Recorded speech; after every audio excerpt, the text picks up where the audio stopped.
ಎಲ್ರಿಗೂ ನಮಸ್ಕಾರ. ಈಗಾಗಲೇ 2 ಗಂಟೆ ಮೇಲೆ ಸಮಯ ಆಗಿದೆ. ನಾವು ನಿಮ್ಮ ತಾಳ್ಮೆಯನ್ನು ಪರೀಕ್ಷೆ ಮಾಡಲಿಕ್ಕೆ ಹೋಗೋದಿಲ್ಲ. ಇವತ್ತು ಕೂಟ್ಕಲ್ ಹೋಬಳಿಯ ಬಿಜೆಪಿ, JDS ಮತ್ತು ಬಿಜೆಪಿ ಕಾರ್ಯಕರ್ತರ ಸಭೆಗೆ ಇವತ್ತು ತಮ್ಮಲ್ಲಿ ಇರತಕ್ಕಂಥ ಉತ್ಸಾಹ ರೂಪವನ್ನು ನೋಡಿದರೆ ಬೆಂಗಳೂರು ಗ್ರಾಮಾಂತರ ಲೋಕಸಭಾ ಕ್ಷೇತ್ರದಿಂದ ನನ್ನ ಗೆಲುವು 100ಕ್ಕೆ 100ರಷ್ಟು ಖಚಿತ.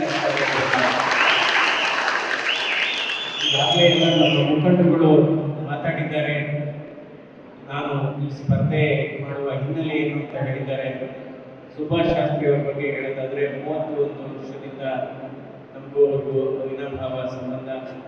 ಅವ್ರ ಮನೆಗೆ ಬರ್ತಾ ಇದ್ರು ಕೂಡ ನಾನು ಜಾಸ್ತಿ ಅವ್ರ ಹತ್ರ ಮಾತು ಕೂಡ ಆಡ್ತಾ ಇರಲಿಲ್ಲ.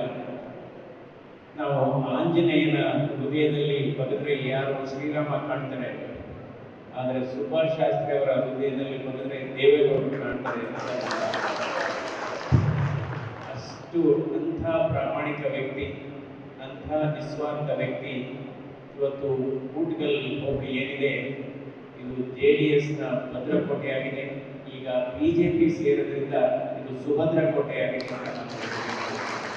ಇವತ್ತು BJP ಮತ್ತು JDS ಅಭ್ಯರ್ಥಿ ಆಗಿ ನಾನು NDA ಅಭ್ಯರ್ಥಿಯಾಗಿ BJP ಪಕ್ಷದಿಂದ ನಾನು ಸ್ಪರ್ಧೆ ಮಾಡ್ತಾ ಇದ್ದೇನೆ. ತಮ್ಮೆಲ್ಲರ ಮತ ಹೆಚ್ಚಿನ ಸಂಖ್ಯೆಯಲ್ಲಿ ಈಗಾಗಲೇ ನಮ್ಮ CP ಯೋಗೇಶ್ವರ್ ಅವರು ಹೇಳಿದರು ಮತ್ತು ಸುಭಾಷ್ ಶಾಸ್ತ್ರಿ ಅವರು ಹೇಳಿದರು. ಇವಾಗ ಇದು ಒಂದು ಮೇನ್ ಚಾನಲಲ್ಲಿ ಹೋದಂಗೆ ನೀರಿದೆ. ಇದು ಮೇನ್ ಚಾನಲ್. ಈ ಸಭೆಗಳು ಈಗ ಆಗ್ತಾ ಇರೋ ಸಭೆಗಳು ಒಂದು ಮೇನ್ ಚಾನಲಲ್ಲಿ ನೀರು ಹೋದಾಗೆ. ಆದರೆ ತಲುಪಬೇಕಾದ್ರೆ ಸಣ್ಣ ಸಣ್ಣ ಚಾನಲಲ್ಲಿ ಹೋಗಬೇಕು. ಬೆಳಗಾವಲೆ ಅಂತ ಹೇಳ್ತೀವಿ ನಾವು ಹಳ್ಳಿ ಭಾಷೆಯಲ್ಲಿ. ಆ ಕಾರ್ಯ ನಿಮ್ಮಿಂದ ಆಗಬೇಕಾಗುತ್ತೆ. ಯಾಕೆಂದರೆ ಇದನ್ನು ನಾವು ಅಲ್ಲಿಗೆ ಮುಟ್ಟಿಸ್ಬೇಕು, ಹಳ್ಳಿಗಳಿಗೆ ಮುಟ್ಟಿಸ್ಬೇಕು, ಮತದಾರರಿಗೆ ಮುಟ್ಟಿಸ್ಬೇಕು.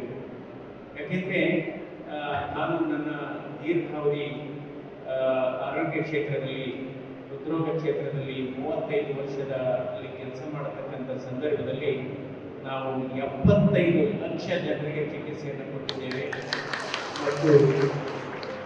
ಮತ್ತು 75 ಲಕ್ಷ ಜನರಿಗೆ ಚಿಕಿತ್ಸೆ ಕೊಡ್ತಕ್ಕಂಥ ಸಂದರ್ಭದಲ್ಲಿ ಸುಮಾರು 2 ಕೋಟಿ ಜನರ ಸಂಪರ್ಕಕ್ಕೆ ನಾನು ಬಂದಿದ್ದೇನೆ. ಕೇವಲ ನನ್ನ ಹೆಸರು ಬೆಂಗಳೂರು ಗ್ರಾಮಾಂತರ ಕ್ಷೇತ್ರಕ್ಕೆ ಮಾತ್ರ ಸೀಮಿತವಾಗಿಲ್ಲ, ಇಡೀ ರಾಜ್ಯದಲ್ಲಿ ಚಿರಪರಿಚಿತವಾಗಿದೆ. ಇಡೀ ದೇಶದಲ್ಲಿ ಕೂಡ ನನ್ನ ಹೆಸರು ಚಿರಪರಿಚಿತವಾಗಿದೆ. ಯಾಕೆಂದರೆ ನಾವು ಬೆಳೆದು ಬಂದ ರೀತಿ, ನಡೆದುಕೊಂಡ ರೀತಿ ಯಾವಾಗಿದೆ. ನಾನು ನನ್ನ ದೀರ್ಘ 18 ವರ್ಷ ನಿರ್ದೇಶಕನಾಗಿ ಕೆಲಸ ಮಾಡತಕ್ಕಂಥ ಸಂದರ್ಭದಲ್ಲಿ ನನ್ನ ನಿಜವಾದ ನನ್ನ ಸೇವೆ ನನಗೊಂದು ಅನಿಸಿತ್ತು. ನಾನು ನಿರ್ದೇಶಕನಾದರೆ ಈ ಪಂಚತಾರ ಖಾಸಗಿ ಆಸ್ಪತ್ರೆ ಮಟ್ಟಕ್ಕೆ ಒಂದು ಸರ್ಕಾರಿ ಆಸ್ಪತ್ರೆಯನ್ನು ಮೇಲ್ದರ್ಜೆಗೆ ಏರಿಸಬೇಕು. ನಾನು ನನ್ನ ಅವಧಿಯಲ್ಲಿ ಈ ಸರ್ಕಾರಿ ಸ್ವಾಯತ್ತ ಸಂಸ್ಥೆಯನ್ನು ಪಂಚತಾರ ಖಾಸಗಿ ಆಸ್ಪತ್ರೆ ಮಟ್ಟಕ್ಕೆ ಬೆಳೆಸಿದ ಒಂದು ಸಂತೋಷ ನನಗಿದೆ. ಯಾಕೆಂದರೆ ನನಗೆ ಯಾವಾಗಲೂ ಅಷ್ಟೇ ನಮ್ಮ ರೈತರಿಗೆ, ಕೂಲಿ ಕಾರ್ಮಿಕರಿಗೆ, ನಿರ್ಗತಿಕರಿಗೆ ಖಾಸಗಿ ಆಸ್ಪತ್ರೆಯಲ್ಲಿ ಸಿಗತಕ್ಕಂಥ ಶ್ರೀಮಂತ ಚಿಕಿತ್ಸೆ ಸಿಗಬೇಕು ಅನ್ನುವ ನಿಟ್ಟಿನಲ್ಲಿ ಕೆಲಸ ಮಾಡಿ ಅದರಲ್ಲಿ ಸಂಪೂರ್ಣ ಯಶಸ್ವಿಯಾಗಿದ್ದೇನೆ. ಯಾಕೆಂದರೆ ನಾವು 3 ಘೋಷವಾಕ್ಯಗಳಡಿ ನಾನು ಕೆಲಸ ಮಾಡಿದ್ದೇನೆ. ಒಂದು, ಚಿಕಿತ್ಸೆ ಮೊದಲು, ಹಣ ಪಾವತಿ ನಂತರ.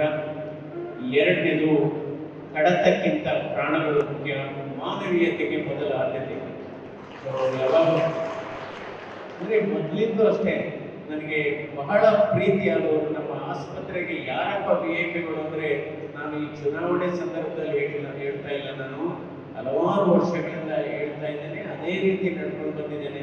ನಮ್ಮ ನಿಜವಾದ ಆಸ್ಪತ್ರೆಗೆ ಯಾರಪ್ಪ ಇದು ಗಣ್ಯ ವ್ಯಕ್ತಿಗಳು ಅಂದರೆ ಶಾಸಕರಲ್ಲ, ಸಂಸದರಲ್ಲ, ಸಚಿವರಲ್ಲ. ನಿಜವಾದ ಗಣ್ಯ ವ್ಯಕ್ತಿಗಳು ಆಸ್ಪತ್ರೆಗೆ ಯಾರಪ್ಪ ಅಂದರೆ ಬಡ ರೈತರು, ಕೂಲಿ ಕಾರ್ಮಿಕರು ಮತ್ತು ನಿರ್ಗತಿಕರು ಅಂತ ಹೇಳಿದ್ದೀನಿ. ಎಷ್ಟೋ ಸರಿ ನಾನು ಆಸ್ಪತ್ರೆಯಲ್ಲಿ ಕೆಲಸ ಮಾಡತಕ್ಕಂಥ ಸಂದರ್ಭದಲ್ಲಿ ನಾನು ನನ್ನ AC ರೂಮಲ್ಲಿ ಕುಳಿತಿದ್ದು ಬಹಳ ಕಡಿಮೆ ಸಮಯ. ನಾನು ಯಾವಾಗಲೂ ಆಸ್ಪತ್ರೆ ಆವರಣದಲ್ಲಿ ಓಡಾಡ್ತಾ ಇದ್ದೇನೆ. ಯಾವಾಗಲೂ ಹೊರರೋಗಿಗಳ ವಿಭಾಗ ಆಗ್ಬೋದು, ವಾರ್ಡ್ಗಳಾಗ್ಬೋದು, ಅಲ್ಲಿ ರೋಗಿಗಳ ಸಮಸ್ಯೆಗೆ ಯಾರೋ ಬಂದರು, ಸರ್ ನಾವು ಇನ್ನು 30,000 ರೂಪಾಯಿ ಕಟ್ಟಬೇಕಾಗಿದೆ, ನಾನು ಮಾಂಗಲ್ಯವನ್ನು ಮಾಡಿ ತಂದಿದ್ದೇನೆ. ಯಾಕೆಂದ್ರೆ ಮಾಂಗಲ್ಯಕ್ಕೆ ನಮ್ಮ ಧಾರ್ಮಿಕತೆಯಲ್ಲಿ ಬಹಳ ಪ್ರಾಮುಖ್ಯತೆ ಇದೆ. ಕೆಲವರು ಹೇಳ್ಬೋದು, ಮಂಜುನಾಥವ್ರೆ ನೀವು ಅವ್ರು ಹೇಳಿದ ತಕ್ಷಣ ನಂಬಿಟ್ಟು ನೀವು ಅವರಿಗೆ ಡಿಸ್ಕೌಂಟ್ ಕೊಟ್ಬಿಡ್ತೀರಾ ಅಥವಾ ಉಚಿತವಾಗಿ ಫ್ರೀ ಕೊಟ್ಬಿಡ್ತೀರಾ ಅಂತ. ನನ್ನ ಅರ್ಥದಲ್ಲಿ ಮಾಂಗಲ್ಯದ ಮೇಲೆ ಯಾರೂ ಸುಳ್ಳು ಹೇಳೋದಿಲ್ಲ. ನನ್ನ ಅರ್ಥದಲ್ಲಿ ಮಾಂಗಲ್ಯದ ಮೇಲೆ ಯಾರೂ ಸುಳ್ಳು ಹೇಳೋದಿಲ್ಲ. ಹಲವಾರು ಬಾರಿ ನಾನು ನೋಡಿದ್ದೇನೆ, ಹೇಳಿದ್ದೇನೆ ಅವರಿಗೆ, ನೀವು ಎಷ್ಟು ಈಗ ಸಾರಿಲ್ಲ, ಮಾಂಗಲ್ಯವನ್ನು ಅಡವಿಟ್ಟು ನಾವು ತಂದಿದ್ದೇವೆ, 20,000 ರೂಪಾಯಿ ತಂದಿದ್ದೇವೆ, ಇನ್ನೂ 10,000 ರೂಪಾಯಿ ಕಟ್ಟಿ ಅಂತಿದ್ದಾರೆ. ಅಂದರೆ ಇದು ಏಕೆಂದರೆ ನಾನು ರೂಮಿನಲ್ಲೇ ಕೂತಿದ್ರೆ ಇದು ಗೊತ್ತಾಗ್ತಾ ಇಲ್ಲ. ನಾನು ವಾರ್ಡ್ಗಳಿಗೆ ಯಾವಾಗ ಹೋಗ್ತಾ ಇದ್ದೆ ಅಥವಾ ಹೊರರೋಗಿಗಳ ವಿಭಾಗದಲ್ಲಿ ಹೋಗಿ ಯಾರಾದರೂ ಅವರ ಕಣ್ಣಲ್ಲಿ ನೀರಿದ್ರೆ ಅವರನ್ನು ನಾನು ನೇರವಾಗಿ ಕೇಳ್ತೇನೆ, ಯಾಕೆ ಬರ್ತಾ ಇದ್ದೀರಾ? ಯಾಕೆಂದ್ರೆ ಈ ಕಣ್ಣೀರು ಇದೆಯಲ್ಲ, ಬಡವರ ಕಣ್ಣೀರು ಮತ್ತು ರೈತರ ಬೆವರಿಗೆ ಬಹಳ ಬೆಲೆ ಇದೆ ದೇಶದಲ್ಲಿ. ಬಡವರ ಕಣ್ಣೀರು ಮತ್ತು ರೈತರ ಬೆವರಿಗೆ ಬಹಳ ಬೆಲೆ ಇದೆ. ಕಣ್ಣೀರು ಅಂದರೆ 1% ಮಾತ್ರ ನೀರಿರುತ್ತೆ, 99% ನೋವಿರುತ್ತೆ, ಸಮಸ್ಯೆಗಳಿರುತ್ತೆ, ಸವಾಲುಗಳಿರುತ್ತೆ. ಅದರಿಂದ ನಾವು ಕಣ್ಣೀರನ್ನು ಒರೆಸುವಂಥ ಕೆಲಸ ಮಾಡಬೇಕು, ಕಣ್ಣೀರನ್ನು ಬರೆಸುವಂಥ ಕೆಲಸ ಮಾಡಬಾರ್ದು. ಇದು ಬಹಳ ಮುಖ್ಯವಾದದ್ದು. ಯಾಕೆಂದರೆ ಕಣ್ಣೀರು ಒರೆಸುವಂಥದ್ದು ನಾವು ಅಂಥ ಸಂದರ್ಭದಲ್ಲಿ ನಾನು ಹೇಳಿದ್ದೇನೆ, ಹಲವಾರು ಮಹಿಳೆಯರಿಗೆ ಹೇಳಿದ್ದೇನೆ, ನೀವು ಆ 20,000 ರೂಪಾಯಿನ ನಾನು ವಾಪಸ್ ಕೊಡ್ತೇನೆ, ನೀವು ನಾಳೆ ನನಗೆ ಮಾಂಗಲ್ಯವನ್ನು ತಂದು ತೋರಿಸಬೇಕು, ನಿಮ್ಮ ಚಿಕಿತ್ಸೆ ಉಚಿತವಾಗಿ ಮಾಡ್ತೇನೆ. ಅದೇ ರೀತಿ auto rickshaw driver, auto rickshaw ಅಂದರೆ ಅವರ ಜೀವನಾಡಿ, ಅದ್ರ ಮೇಲೆ ಬದುಕು ಸಾಗಿಸ್ತಾ ಇರ್ತಾರೆ ಅವರು ಕೂಡ. ಹೀಗಾಗಿ ನಾವು ಬಡತನ ಅನ್ನೋದು ಮನಸ್ಸಿಗೆ ಇರಬಾರ್ದು, ಬಡತನ ಮನಸ್ಸಿಗೆ ಇರಬಾರ್ದು, ದೇಹಕ್ಕೆ ಇರಬೇಕು ಅಂತ ಹೇಳ್ತೀವಿ. ಯಾಕೆಂದರೆ ನಾವು ಎರಡು ಭಾರತವನ್ನು ನೋಡ್ತೀವಿ. ವೈಮಾನಿಕವಾಗಿ ಆಕಾಶದಿಂದ ಭಾರತವನ್ನು ನೋಡಿದರೆ ಆಯಿತು, ಅದೇ ಬೇರೆ ಥರ ಭಾರತ ಕಾಣುತ್ತೆ. ನಿಜವಾದ ಭಾರತವನ್ನು ನಾವು ನೋಡಬೇಕಾದ್ರೆ ರೈಲಿನಲ್ಲಿ ಪ್ರಯಾಣ ಮಾಡಬೇಕು.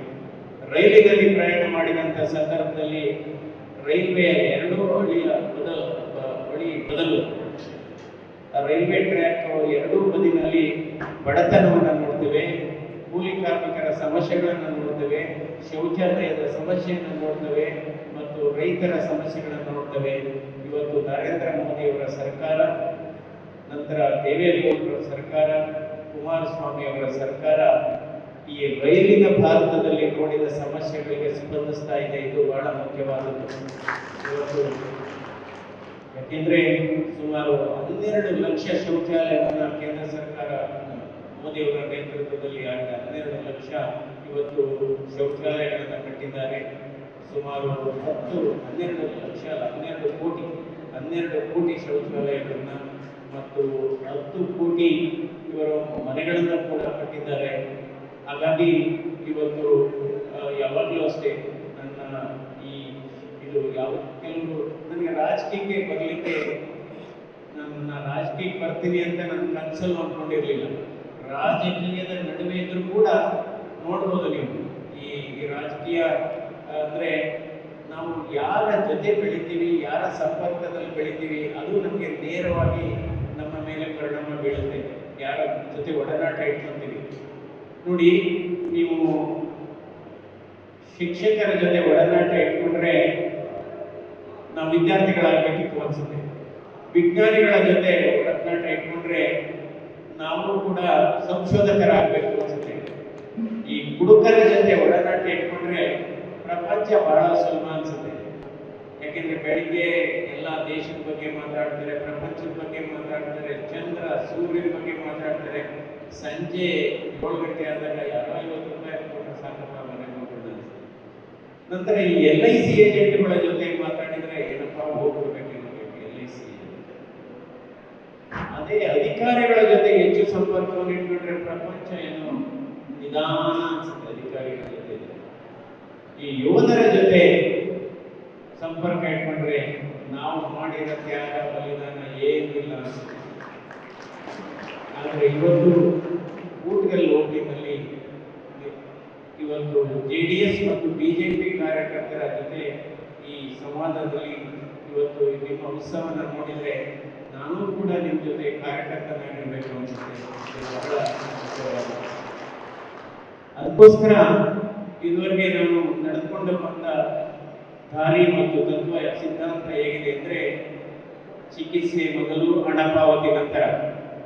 ಇವಾಗ ನಾನು ಕೇಳ್ತಾ ಇರೋದು ಮತದಾನ ಮೊದಲು, ಸೇವೆ ನಿರಂತರ. ಮತದಾನ ಮೊದಲು, ಸೇವೆ ನಿರಂತರ. ಯಾಕೆಂದ್ರೆ ತಮ್ಮ ಸ್ವಾಭಿಮಾನಕ್ಕೆ ನಿಜವಾಗ್ಲೂ ನಿಮಗೆ ಒಂದು ದೊಡ್ಡ ಸಲಾಮ್ ಅಂತಾನೆ ಹೇಳ್ಬೇಕಾಗುತ್ತೆ.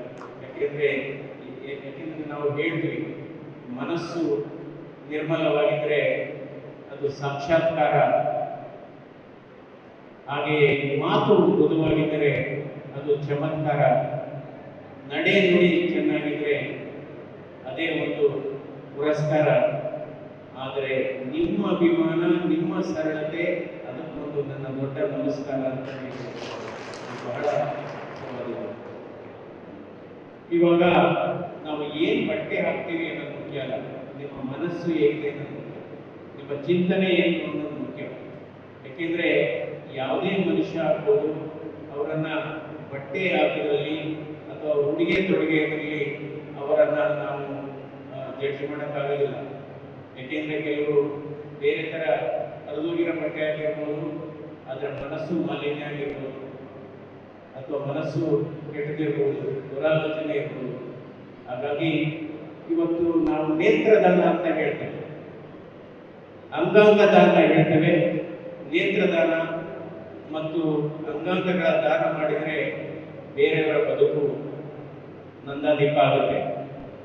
ಆದರೆ ತಮ್ಮ ಅಮೂಲ್ಯವಾದ ಮತದಾನವನ್ನ ಇವತ್ತು ಬಿಜೆಪಿ ಅಭ್ಯರ್ಥಿಯಾದ ನನಗೆ ಹಾಕಿದ್ರೆ ದೇಶದ ಸುಭದ್ರತೆ, ದೇಶದ ಸಭ್ಯತೆ, ದೇಶದ ಸಮಗ್ರತೆಗೆ ನಂದಾದೀಪ ಆಗುತ್ತೆ. ಬಹಳ ಮುಖ್ಯವಾಗಿದೆ. ಹೀಗಾಗಿ ಇದು ಒಂದು ಆರೋಗ್ಯಕರ ಚುನಾವಣೆ ಆಗಬೇಕು. ಏಕೆಂದರೆ ನಾವು ಎಷ್ಟು ಓದಿದ್ದೀವಿ ಅನ್ನೋದು ಮುಖ್ಯವಲ್ಲ, ಎಷ್ಟು ಪದವಿಗಳನ್ನು ಪಡೆದಿದ್ದೀವಿ ಅನ್ನೋದು ಮುಖ್ಯವಲ್ಲ, ಎಷ್ಟು ಪಾರಿತೋಷಿಕಗಳನ್ನು ಗಳಿಸಿದ್ದೀವಿ ಅನ್ನೋದು ಮುಖ್ಯವಲ್ಲ. ನಮ್ಮ ಓದು, ನಮ್ಮ ಶಿಕ್ಷಣ ನಮಗೆ ಎಷ್ಟು ಸಂಸ್ಕಾರವನ್ನು ತಂದು ಕೊಟ್ಟಿದೆ, ಎಷ್ಟು ಜನರ ಮುಖದಲ್ಲಿ ನಗುವನ್ನು ತರಿಸಿದೆ, ಎಷ್ಟು ಜನರ ಮನೆಯಲ್ಲಿ ಬೆಳಕನ್ನು ಚೆಲ್ಲಿದೆ ಅನ್ನೋದು ಬಹಳ ಮುಖ್ಯವಾಗಿದೆ. ಯಾವಾಗಲೂ ಅಷ್ಟೇ ನಾವು ನಿಜವಾದ ಸಹಾಯ ಅಂದ್ರೇನು, ನಿಜವಾದ ಸಮಾಜ ಸೇವೆ ಅಂದ್ರೇನು, ನಿಜವಾದ ಸಮಾಜ ಸೇವೆ ಅಂದರೆ ನಾವು ಮಾಡತಕ್ಕಂಥ ಸಹಾಯ ಅದರಿಂದ ಏನೂ ಪ್ರತಿಫಲ ಸಿಗದಿಲ್ಲ ಅಂತ ಗೊತ್ತಿದ್ರೂ ಸಹಾಯ ಮಾಡಿದರೆ ಅದು ನಿಜವಾದ ಸಹಾಯ. ಅದರಿಂದ ಯಾವಾಗಲೂ ಅಷ್ಟೇ ಮತಗಳು ಮಾರಾಟವಾಗಬಾರದು, ಮಾರಾಟದ ವಸ್ತುಗಳಾಗಬಾರದು. ಹಾಗೇನಾದರೂ ಅಂದರೆ ಇದು ಪ್ರಜಾಪ್ರಭುತ್ವದ ಒಂದು ಕಲೆ ಅಂತಲೇ ಹೇಳಬೇಕಾಗುತ್ತೆ. ಈಗಾಗಲೇ ತುಂಬ ಸಮಯ ಆಗಿದೆ. ತಾವೆಲ್ಲರೂ ನಮಗೆ ಆಶೀರ್ವಾದ ಮಾಡಿ ಹೆಚ್ಚು ಬಹುಮತದಿಂದ ಇವತ್ತು ನಾನು ಬಿಜೆಪಿ ಅಭ್ಯರ್ಥಿಯಾಗಿ ಬಿಜೆಪಿ JDS NDA ಅಭ್ಯರ್ಥಿಯಾಗಿ ನಾನು ಸ್ಪರ್ಧೆ ಮಾಡಿದ್ದೇನೆ. ಯಾಕೆಂದರೆ ಇದು ಮೂರನೇ ಮೋದಿ ಅವರ ನೇತೃತ್ವದಲ್ಲಿ ನಡೆಯುತ್ತಿರುವ ಹ್ಯಾಟ್ರಿಕ್ ಎಲೆಕ್ಷನ್ ಆಗಿದೆ. ಈ ಹ್ಯಾಟ್ರಿಕ್ ಗೆಲುವು ನಮ್ಮದಾಗಬೇಕು, ಹ್ಯಾಟ್ರಿಕ್ ಗೆಲುವು ನಮ್ಮದಾಗಬೇಕು. ಹೀಗಾಗಿ ಮತ್ತೊಮ್ಮೆ ತಮ್ಮೆಲ್ಲರಿಗೂ ನಮಸ್ಕಾರವನ್ನು ಹೇಳ್ತೇನೆ. 3 ವಿಚಾರಗಳು ಬಹಳ ಮುಖ್ಯ. ಒಂದು, ಗೆಲ್ಲಬೇಕಂತೆ, ಇನ್ನೊಂದು ಸೋಲ್ಬೇಕಂತೆ, ಮೂರನೇದು ಹಂಚಬೇಕಂತೆ. ಯಾವುದನ್ನ ಗೆಲ್ಲಬೇಕು? ನಿಮ್ಮಗಳ ಹೃದಯವನ್ನು ನಾವು ಗೆಲ್ಲಬೇಕಾಗುತ್ತೆ. ಯಾವುದನ್ನ ಕಳ್ಕೋಬೇಕು? ದ್ವೇಷವನ್ನು, ಮತ್ಸರವನ್ನು ಕಳ್ಕೋಬೇಕು. ಏನನ್ನು ಹಂಚಬೇಕು ಅಂದರೆ ಪ್ರೀತಿಯನ್ನು ಹಂಚಬೇಕು ಮತ್ತು ಸಂತೋಷವನ್ನು ಹಂಚಬೇಕು. ಅದರ ಜೊತೆಗೆ ಮತವನ್ನು ನೀಡಬೇಕು. ನಮಸ್ಕಾರ. ನ್ಯೂಸ್ ಫಸ್ಟ್, ನಿರ್ಭೀತಿಯಿಂದ ನಿಮ್ಮ ಪರವಾಗಿ.